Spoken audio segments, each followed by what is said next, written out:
Hey, everybody out there, welcome back to 91.8 The Fan. It is I, your favorite holiday themed host, DJ Christmas, and I have with me a very special guest. Would you like to introduce yourself to everybody out there?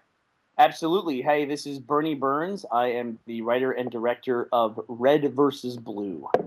Red versus Blue, the critically acclaimed web series made popular based off of the equally popular video game series Halo, and you guys have I been don't around for quite a while.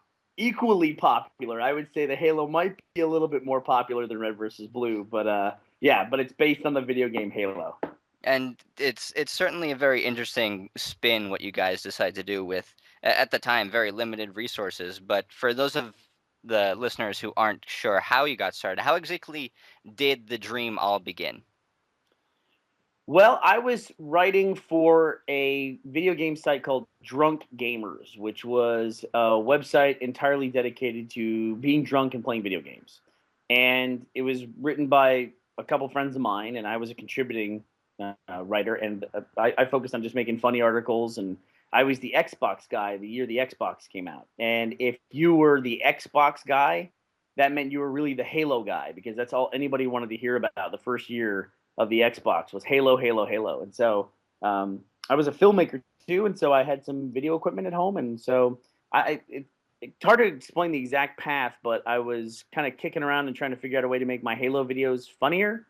So I started adding in dialogue, and then I letterboxed the gameplay footage and realized if you letterboxed out the score and the health actually and the gun at the bottom, then suddenly it looked like a kind of a low res, 3D animated movie, and that we could control the characters in real time and get them to do what we wanted. And the idea from Red versus Blue was born out of that. Well, very cool. And that all started originally. You didn't have a whole office; it was just operated sort of out of your spare bedroom, right? Yeah, no, that's exactly right. We were operating in a bedroom down in Buda, Texas, and yeah, I had a spare bedroom, and we had a computer in there with a big CRT monitor, a couple of Xboxes, and that was our entire production studio. I can only imagine how warm that room must have gotten. Yeah, especially in the middle of the Texas summer because the show always comes out in the summer. So, but we had day jobs back then too. So we were always working at night, sometimes till 3 in the morning. Oh wow! And who exactly was on the original production team? The original production team was me and Jeff, who was Jeff Fink at the time. He's Jeff Ramsey now. And It's kind of hard to explain because the first year, like Gus lived in Puerto Rico, and Jason moved away to New York. So it was usually me and Jeff, and then Matt Hullum helping out in L.A., and then some other random person from time to time. Either it was either Jason or Gus or Dan. Wow, that's just you sort of pulled from everywhere. And 10 years ago, that's a little tough to imagine. It must have taken a lot more work than it would have to start now. Well, the biggest deal, the difference between now and then is that now we have YouTube, and now we have a bunch of very sophisticated websites that will serve video, and that's the whole purpose of them. There was nothing like that back then. So if we wanted to show a video to people, we had to encode it, we had to put it online ourselves, and then we had to serve it as well. That was ridiculously hard and very expensive. We had to, contract with these co-location facilities to host our files. And the codecs weren't even that sophisticated back then. Whenever we would put up a video, it was usually about the size of a postage stamp, and a 2 minute video was about 80 megs. And now an HD video that's 2 minutes is like 10 megs. So it's the quality's better now, but the file sizes are smaller. It's just shows the progression of technology and how it can help you. Yeah, it's definitely amazing the way the technology is really advanced. And I think if there was any sort of company that has experienced the changes for just production technology, it would definitely be Rooster Teeth. Well, thanks. I appreciate that. And for me, I sort of got into it a little late. It's really hard for me to place when I first started hearing about Red versus Blue. I just remember I had a friend in high school. He would always quote the same few lines, and it was always blue team lines. It was last time I stopped shooting the Jeep, I killed Church, which is circa episode 6, I believe. That makes sense. And but Yeah, probably a little later, but yeah. he would also always go to Tucker's Bow Chicka Wow Wow, which doesn't come in until season 5, so Yeah, that was much later when after Tucker found the sword. yeah, so it must have been sometime after season 5, but I don't think I really got into it uh, until season 6 rolled around. I tried my best to, find it around on YouTube, and then I rolled over to redversusblue.com, made an account, and sort of just let it sit there so I could watch Rooster Teeth videos. Yeah, that's cool, and it's interesting the way to me where people the way they watch it or the way they consume the stuff that we make. The big thing that I always hear is that people are watching Red versus Blue while they're folding laundry. That seems to be like the number one activity that they do while watching Red versus Blue. Well, I don't fold a whole lot of laundry. I'm usually multitasking stuff with my computer, so I'll just pop the DVDs. I have 1 through 8 on DVD, recently acquired. Got to get 9, but I'll pop that, and while I'm doing some sort of article writing or mixing down, so it takes up pretty much all of my computer's processing power because I have a crappy single core Windows laptop. I'll just pop it in and watch stuff on my TV. Yeah, it's my we have some laptops here that are just it's crazy. It's hard to imagine ever working on them once we get a new one. You go back to it and think, what the hell was I doing? And I don't know what it is either. Where we get a new computer and it's like it's perfectly fine. We don't change what we're doing on it, but over time it just becomes worse. And that does never makes any sense to me. Yeah, I think one of the big things behind that is how Apple upgrades their devices. They sort of make every previous version obsolete whenever they release a new one. They just come out with a version of the operating system that just takes a little bit more processing power to run. Yeah, That it's sounds like a conspiracy. I don't know. You might want to say allegedly. allegedly a little bit better. But how did you guys start going from, making funny Halo videos with dialogue and lots of head bobbing to all the other stuff that you guys do now? Man, it's just a natural evolution. I mean, we never really went nuts and ramped up the way some companies do. We always made, I feel like, smart organic choices about what we were going to do next. Some of the first early series that we did besides Red versus Blue were kind of spiritual successors to RVB. Like we did the Strangerhood, which was a machinima series based in The Sims. Then we did some other machinima series based in some other games. That kind of just naturally turned into some contract work that we would do for video game companies where we'd make promotional videos in their games for them to market the games. That kind of stuff slowly evolved into what we now call Achievement Hunter, which is gameplay videos and game culture. And then we started doing some live action stuff, which we started doing small shorts, much like RVB again, just shorts that are funny about the characters and guys that we have in the office.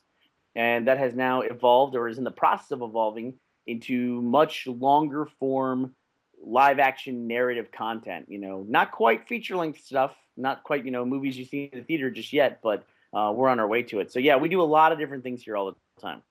Yeah, and I have heard whispers behind the scenes of the podcast of all this new stuff that's coming out. Not necessarily might not be comedy, but it will still be Rooster Teeth, and hopefully a lot of people do enjoy it.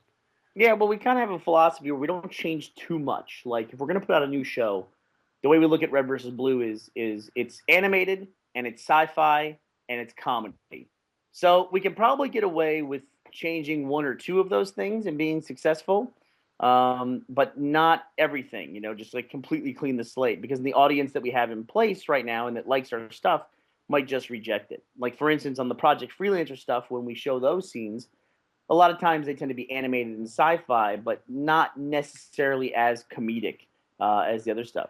And then, as we move into live action, we keep the funny and we keep the sci-fi, but we change the animated part and do some live action stuff. Yeah, and it's a nice blend. There's really something for everyone. I think so. We have a primarily male audience, and it's one of the things we talk about. Like, we see other production companies that have female audiences, but they tend to have very specifically female audiences. It's interesting on the internet. There tend to be these pretty heavy lines that are drawn for different demographics. And it's if you get something that's really broad that everyone can watch, relate to, it tends to be small one-off viral videos Yeah. that just go nuts. Not typically series. Series tend to be pretty compartmentalized in their audiences. Well, Rooster Teeth as a whole, you could say has gone pretty viral, especially after hitting a billion YouTube videos. Yeah, yeah, but we have a billion views on YouTube, which is already at like 1.1 billion, which does it sounds like, oh, 1.1, but that point one is 100 million views. It's crazy, and that's happened since we made that announcement. Um, but we don't really, we have that huge number of total views, but our like batting average is really good. We don't have like this any huge videos that take up a lot of our views. Like there's some videos on YouTube that have 50 million, 60 million views because they've just gone nuts virally. But we have a pretty steady batting average of about a million views a video, and we got a couple, that are like 15 million, 16 million, which is really respectable. But it's like, yeah, we don't have those massive juggernaut videos out there. It's hard to point to what is the single quintessential video that defined Rooster Teeth. We can maybe point to Red versus Blue as a series, but no individual video. Yeah, it's definitely really tough to pinpoint the number one video. I mean, YouTube views is one thing, and you know, blip advertisement money is another. But just to pick one that everybody can agree, yeah, that's the best. It's really just hard to single out. Yep, and I mean, would you be even able to guess? I mean, if you watch a show, do you know what our number one most viewed video on YouTube is? I, I isn't it Tex versus the Reds and Blues? That is our second most viewed. That has about 6.5 million views. Our most viewed video is a parody we did of an Angry Birds movie Oh, the trailer. Angry Birds. Right, right. Yeah. I forgot about the Angry Birds trailer. I haven't watched that one too many times. I think I only watched it once or twice just because I never really got into the whole Angry Birds swing. Probably because I don't have an iPhone myself yet. But the one that I really enjoyed that was another parody movie trailer was the Inception one, which was just a big Family Guy joke. Oh yeah, that was a big long. I'm glad you liked that one because that was one that I wrote that was like totally conceptual, and what is it called? Inception guy, right? Yeah, Inception guy. And yeah, it was just like treating the layers of a dream instead. It's like the layers of references in a Family Guy episode. So Yeah, yeah, and that one's over a million now. I didn't realize that one was quite as popular as it is. So yeah, sometimes it's there's definitely one that people enjoy more than others, and we could sit here all day and say, oh yeah, this one's good and that one's good. But yeah, probably. Yeah. another reason you guys are so incredibly popular is you just pick guys out of the community to work for you who already understand what you guys are about, and they help you make more of that kind of stuff. We do hire a lot of people, yeah, from the community. We do that quite a bit. Um, I could go through the company, name like 5 or 6 people alone that were hired from the community. But yeah, in general, we try to like develop from within. It's mainly because um, I'm trying to think of a recent hire. Oh, like Barbara. We just recently hired Barbara. Mm, So we have this community site where we have a ranking system. It's like, we always build gaming into everything in some way. And so on the community site, we have a system where it's a karma system, and you can see who's got the highest karma for the week. And Barbara all time was always the number one user. I shouldn't say that. Jess Kid was the number one user for a long time, and then Barbara took over the top spot. But it was pretty clear that if we needed a social media person here at the office, that Barbara was the best possible fit. Jess Kid works at My Damn Channel up in NYC, um, so he wasn't available to be our social media person. So Barbara was like the unchallenged, unanimous decision for our social media chairman. And anyway, so when we went to hire her, it just makes sense because I don't have to. I could hire a social media manager, right, who has experience doing that, or their education now specifically in that. Believe it or not, they actually have degrees for that. And I would have to explain the philosophy of Rooster Teeth and what we do, and hope that person gets it. And I don't have to do that with Barbara or someone from the community. It's like they understand what we're doing because they were a fan of the show and or of the company. And with 1.5 million people registered on our site, it is ridiculous awesome how many talented people kind of rise to the top of that community. Yeah, and not to make any of the quote unquote lesser users, feel more insignificant, but there have been a lot of really exceptional people that have risen their way essentially through the ranks and become a part of the major Rooster Teeth community. Uh, Michael, Gavin, Jerdan, definitely all really sort of worked their way into the main office that you guys pretty much built from scratch. Yeah, no, it's not to take away from anybody who just makes really awesome forum posts because that's a great thing and that actually contributes to the company because people want to go where other smart, funny people are. But it's specifically I'm talking about people who have something that we need. Like Luke McKay is another great example. Here's an artist. We make a comic. Sure enough, look, we have this great artist on the site that everybody loves. If we need a writer, we can find somebody from there as well too. Definitely. But sort of going back to red versus blue, you say you get the question, did you know where you would be now with red versus blue back when you first started 10 years ago? Obviously, it's hard to do that, but the thing that I was wondering is season 10, the whole thing as far as I'm aware from all the preview stuff, this is all about Wash's AI Sigma. Not Wash's AI. No, not Wash's. Who is Wash's AI? Wash AI is Epsilon. Epsilon. It's Main's AI. We could get into some story stuff here that hasn't been revealed yet Oh, that I want okay. to be careful about. But essentially it's not any about any one character in particular.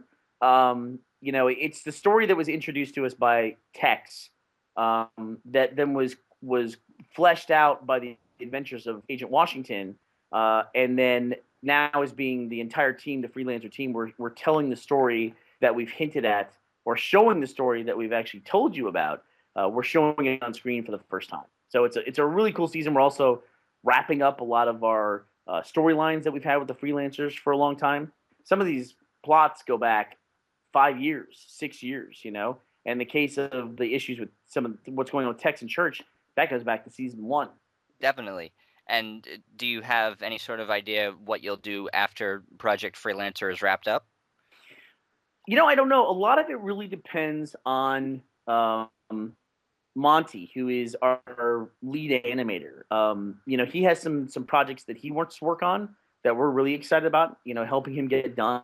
And so I think probably right after season 10, that Red versus Blue will look a lot like it did in previous years, where it's the some of the characters you know and love, depending on who's still around and who makes it through season 10. So, them continuing some adventures in fun, goofy ways, and then we'll come back and do some of our hardcore fun action stuff maybe a year from now, or take a little break from that, to see what Monty wants to do. That's one Um, that's one of the things I really enjoy about this season in particular is you sort of get the contrast between the original type of style of just animating that you guys did before with the rigid head bobbing of the reds and blues, and then you get into the fully full on animated stuff of Project Freelancer, and even throughout all of that, I noticed in episode 5, and it's just really interesting to me how Delta is still just as rigid as he was back when he first showed up. Well, that was intentional. That we wanted to use the original model for Delta because he's a character that we know and love, and to us, sometimes you don't realize what character who becomes a touchstone. Like for Red versus Blue, the Blood Gulls Chronicles, Caboose became the touchstone for everybody for the series. This fun, goofy character, and so we made a conscious effort, a very deliberate decision that when we started doing some animation, we did not animate Caboose because to us, Caboose is the representation of the Machinima series. Likewise, for whatever reason, Delta became a lot of people's touchstone for this freelancer storyline. And so you don't want to change him too much. You don't want to make him too different when he's such a cornerstone for the way that people connect with that particular piece. Does that make sense? It makes absolute sense. And then with other characters, obviously, as you have the evolution of production, you can sort of change them up a little bit more and build on what you originally wanted them to be. A great example for that is Tex in that episode 10 of season 8. Yeah, and it's like it opens up like as we add animation in and flex those muscles a little. It also opens up the opportunity to where we can finally have visual jokes. We couldn't have a lot of visual jokes in the original Red versus Blue series because we're limited to what the game could do. I mean, we couldn't even have characters point. A lot of our jokes had to be written. They had to be said in order for the joke to come across. Now we can show jokes, which showing jokes is very refreshing to be able to do. Well, you had a lot of bad visual jokes in the original Blood Gulch Chronicles. Yeah, silly stuff. You always have a well-timed explosion, for a visual gag or something like that, or a Yeah. jeep rams into a wall or something like that. You can do that stuff, but it really does open up a lot more possibilities once the palette gets a little broader. One of the things that listening to the commentary that struck me as pretty impressive for the original Blood Gulch is when the Pelican lands on Donut. That was a splicing of three different maps. Oh yeah, I love doing that stuff. I love one of the things I like most about Red versus Blue is taking a digital space that people are familiar with and then repurposing it. I'm a big believer in that because you spend so much time in these maps and these games, and the characters are really cool, but the environments are really what you see the most. You don't really get close up to the character models and really start to connect with them. I mean, everybody connects with Master Chief, but like a blue Master Chief or a red Master Chief, it really does look like something different. And so you can repurpose it and give it some character. Take a little step to the side. And digital spaces are the same way. I'm always fascinated by, especially take a young person who can't drive, and they might spend hours, weeks in playing Grand Theft Auto. They might be able to navigate Liberty City better than they can navigate the city they live in the real world because they don't have any experience with it. They know the mall exists in their town, but they wouldn't know how to get there because somebody else drives them there. I didn't know this turned into a biographical piece on Gavin. Wow. Yeah, exactly right. Well, Gavin can't find his way around the building, so Well, what are you going to do? But I do think for the listeners out there, we're going to take a brief musical break. But when we come back, we will discuss a little bit more about what's going on lately with Rooster Teeth. So keep it tuned to 91.8 The Fan. Everything you want, nothing you don't. Hey, everybody, welcome back to the show. I am still here and I still have my special guest. Would you like to say hello to confirm that you are still here and you haven't become a ghost? this is Bernie Burns. I'm still alive. That's great to hear. And we're talking a bit behind the scenes, and one of the big things happening specifically this weekend for Rooster Teeth is your very own convention. Heck yeah, it's RTX. It's going to be July 7th and 8th in Austin, Texas. And for anybody looking to sneak their way in, you kind of can't. You sold out of all 4,000 tickets already. We're total sellouts. Ah, you sellouts, you dirty, dirty sellouts. But it definitely sounds like a lot of fun. We talked to Shannon McCormick not too long ago, and he's definitely geared up and ready to go for it. He's really excited. Man, we got a great cast. We got some just really kick-ass voice actors are just always so enthusiastic and so excited. I couldn't ask for a better group of people to work with. It's hilarious, actually. We talked to Shannon McCormick one week. Literally, not 2 days later, he shows up on the Rooster Teeth podcast. Hey, just popping in. I'm like, wow, Shannon McCormick again. There he is. Well, once he had some radio experience, we thought we got to let him on the podcast. We want to lose him to you. Yeah. But can you tell a little bit to the fans of what exactly they can expect if they're already all set to go to Rooster Teeth Expo? And if not, what they can look forward to next year when it rolls around again? Okay, well, I mean, don't get me wrong. I mean, I know that everyone is super excited to come and see and meet the RT staff and all the Red versus Blue voice actors. But one of the biggest things I think that one of the main reasons people want to come to RTX is it's going to be the only place in the world where Halo 4 is going to be playable before it comes out. So if you want to get your hands on Halo 4, you can come to RTX and we'll have stations set up where you can play it. And that's a big deal for us because at RTX we want to bring the two parts of our lives together and display them for everybody else. The parts that we love, and that is we love gaming and we love online video. And there's a lot of people in gaming that don't really understand online video, and there's a lot of our friends in online video who just don't get the whole gaming thing. And so we're really excited to bring the two parts together. But on the gaming side, what's really important to us is that when people come to RTX, when I say people, I mean developers and companies, we want them to come with something playable because we want it to be an interactive, fun experience. Because on the online video side, we're taking people who make online videos and we're letting them interact with the audience, with the fans, and that's always a lot of fun. So interactivity is a big deal to us, and to have Halo 4 playable there is just enormous. Yeah, it's stuff that people I don't even think had the chance to do at E3. I didn't hear too much of anything about Halo 4 being actually playable at E3. A lot of people were into Assassin's Creed and some of the other games, but Halo 4, big deal. Yeah, yeah, and even E3, it's like it's an industry event. It's not really an open public event. It's hard to get into it. And if I don't, not a lot of people can fly to Los Angeles and pay the hundreds and hundreds of dollars to get a badge to go do that. So we wanted to make something that's definitely more consumer oriented for people like us. Definitely. And besides RTX, you guys have had plenty of convention experience. You yourself, you went to Supernova out in Australia, and I think you just went to VidsCon this past weekend. Yeah, I went to two Supernova events in Australia, one in Perth and one in Sydney, and then I went to VidCon out in LA. A lot of fun, a lot of great people out in Australia. We have, I think Australia is one of our top 5 listener bases. I know it's definitely one of yours. So, Dude, yeah, people in Australia, they are ready to be entertained. They're looking for fun. I've never met a group of friendlier, happy people to just kind of hang out and do fun stuff. it's We it's had, ironic how many Australians enjoy so much internet stuff, considering how much they always complain how terrible their internet is. and I also complain about how terrible it is because I've been down there and it's freaking terrible. If I lived in New Zealand, which is not Australia, I want to be clear, I'm not confusing the two. But if I lived in New Zealand, I don't know what I would do. I would have to like launch my own satellite because every time I've been down there, the internet's been awful. I can't even imagine. I happen to notice it was a real dry spell for any tweets from you or Gavin. It's like, wow, they must still be in Australia because I haven't heard from them at all. Yeah, I'm pretty streaky when it comes to stuff. The thing I'm streakiest about is playing video games. Like I will play video games every single night for like 2 months, 3 months, and then I won't play a single video game for a month at all. Like I just don't even load up video games and play them.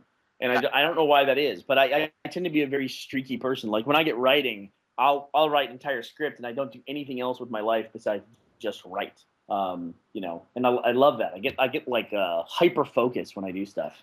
Yeah, I'm the same way with watching a lot of Japanese anime since that's really our main focus. Like, I've had a sort of drought where I don't watch a whole lot of stuff. I'll watch an episode here or there, and then sometimes I'll get into the series where I need to watch this whole 50 episode series in a weekend. Let's do it right now. Yeah, I think that's a big way people consume media now. I mean, how many shows do you know about where it's like you hear about it for a couple of years and you're like, you know what, I'm gonna watch this, and then you watch it for 3 straight weeks and consume like 4 seasons in one go. And it wasn't really essentially made to be consumed in that way, but it's possible, so people do it. Yeah, I mean, I always tell people talk to us about Red versus Blue because we're at 10 seasons now. They tell us they do that, and at least in the sense of watching one season, it actually makes more sense to do it that way simply because I write it like a feature and we shoot it like a feature and then chop it up into bits to put it online.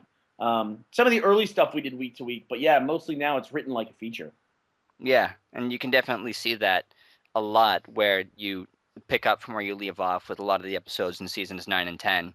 And I haven't gotten season 9, but for the recollection, it all flows a lot better than, say, the first 10 or so episodes of Blood Gulch. Yeah, you mean like where it's going somewhere cohesive? Yeah, but do you know of all the other places within the next month or so that you guys are also heading out to after RTX is all set? Gosh, we have a world tour shirt. I could probably just read the back of it. So right after RTX, literally right after, we head out to San Diego and go to Comic Con, because you have to go to Comic Con. Got to go to Comic Con. 200,000 people this year. And Jeez. then after that, we're sending some people to our big fan event in Canada, which is RVBTO. I will then go to the Montreal Comedy Festival. I'm on a couple panels there. Then we head back. I know we have later in the year an event in Adelaide for Supernova and an event in Brisbane, Australia, both of those. Then, of course, we will be at PAX Prime in Seattle, which is one of our favorite conventions of all time to go to. It's almost like home field advantage for us. It's so much like our audience. We just love it. And then somewhere in the mix there, too, is the Canadian National Expo. But if you really want to find out where Rooster Teeth is, what we're up to, you can go to roosterteeth.com/events, and that always says where we're going. Very handy thing to know because you guys are all over the place. I mean, just this year, we're talking about since our staff is spread out all over, we're not based in any one central location. Sure, we have a couple people in Florida, a couple people in Vegas, but essentially we're all spread out. There's a bunch of us here in New England where uh, it's pretty much as hot as Texas with humidity. Well, I wouldn't say as hot as Texas because I know that bothers a lot of people. It's like, oh, well, you don't know hot until you've spent a month in Texas and every day is over 100. But People get very protective over their own adversity, and I'm not like that. I'm sure it's very hot where you live. I mean, you know what? Anywhere you live, you adjust to what it is. Your version of hot is still hot. You know. exactly. I mean, everybody complains, but technically everybody's adjusted if they've lived there long enough. They just like to complain. Yeah, it's all relative. Yeah, but it's definitely great to see you guys get out to a bunch of conventions. Obviously, we go to more anime conventions than places like PAX or Comic Con, but I want to say that we're geared up for a total of 40 in 2012 that we've gone to and are getting ready to go to. I think, um, uh, 40? yeah, 40 total conventions all over the country. That's one a week, man. Yeah, essentially, and we've we've had a bunch that are on the same weekend. We've got one in the next coming weeks, Otakon, which is one of the biggest ones in the East Coast over near DC. And then my next big one personally is right here in my hometown in Manchester, New Hampshire, and that's not till October. Yeah, we used to go to a lot of anime cons because it seemed like a natural crossover. But we just kind of had to focus after a while. You know, it's like events are great, but we got to be in the studio producing material because that's what people want from us. They want that online content. The in-person appearances are great, but they're not what we're all about. I think it's sort of a double-edged sword. Like if you wanted to go out to all of the anime conventions, you would have to hire like a separate team that goes out or is native to that area. But at the same time, anybody who goes to a Rooster Teeth booth at any sort of convention goes, "Hey, where's the red versus blue guys? You're not them." Yeah, you got if you're gonna have a booth, you got to have some people in it that the audience is gonna know for sure. Yeah, like how every female that's ever at a convention automatically gets confused for Tex, or now, uh, not Barbara, um, Kathleen. Kathleen. Yeah. No, Kathleen is Tex. Um, Oh, you mean Carolina? not Carolina. Your office manager, Oh, Kara. Kara, because Yeah. they bring ice cream to Kara. Yeah, they bring ice cream to people now. They want whoever the female is in the booth to knock it out of their hands. That might be like a new fetish we've established. Yeah, that and Potentially. Kathleen punching people in the nuts. I hear was a big thing at last year's RTX. Very big deal. People wanted that. It's like people respond to what the popular videos at the moment are. Right now, the it's kind of strange, but the most common request I hear is people want to slap Gavin. Well, That's one I don't think that we're going to be honoring when people ask if they can do it. well, that's an everyday occurrence for Jack, isn't it? Yeah, right, exactly right. They want to participate in like an awu where they get to belt people in the face, and that we can't do. Definitely. But we are nearing the end of our time together. I know you're a very busy man, but before we let you go, I was wondering if you would participate in the 91.8 The Fan Tradition. Give what do you got? We just asked everybody who comes on if they would do a radio bump for us real quick. Sure, you got it. All right, we just asked everybody to say, hello, my name is, you insert your name. I do this. You can insert whatever you want. You're the voice of church or the guru of Rooster Teeth, whatever you want to put there. It's completely up to you. And you're tuned into 91.8 The Fan. 91.8 The Fan. You got it. All right, and the only trick is that we do them live on air just in case there are any bloopers. Okay. Oh, great. That's great. Okay. So when you're all set to go, we can do a take one. Why, hello there, ladies and gentlemen, and welcome to this podcastified broadcast connection. This is Bernie Burns from Rooster Teeth Productions, and you're listening to 91.8 The Fan. Busted out the old-timey voice. I love it. I thought that was appropriate for an announcer. I love the old-timey voice. You should make every RTX announcement in the old-timey voice. Well, I will try, but it gets old fast. But thank you very much for taking the time out of your assuredly busy schedule to chat with us. I know that you have a lot of stuff to do since you are kind of the CEO of your own company. Kind of, sort of. Yeah, but Glad to be here. Thank you for featuring our work. I really appreciate it. no problem. We love all sorts of, internet stuff. Whatever's popular on the internet is definitely popular with our listeners because that's where we happen to be. Great. All right. Well, thanks for that. That's a ringing endorsement. Thanks for having us to make us popular. We appreciate it. No problem. But for anybody out there who missed any part of this interview, don't fret. It will be up on the website within the next 24 hours. So keep your eyes out for that if you want to catch the beginning again. And keep your ears tuned to 91.8 The Fan because we've got everything you want and nothing you don't.